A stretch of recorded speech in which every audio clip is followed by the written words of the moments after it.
పెద్దాయన మీద నీళ్లు పోసి ముగ్గురూ వెకిలిగా నవ్వుతుంటారు. అది వేరే అబ్బాయి చూసి బాధపడతాడు. ఆయన మీద సెటైర్లు వేస్తుంటే వెనక్కి తిరుగుతాడు. మీకసలు సిగ్గుందా?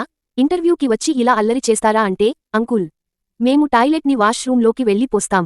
మీరు చూడండి ఇక్కడే పొసేసారు సిగ్గు లేకుండా అని నవ్వుతుంది. అంకుల్, ఇంటికి వెళ్లి ఆంటీని ప్యాంటు మార్చి డిపర్ వేయమను అని కామెంట్ చేస్తాడు.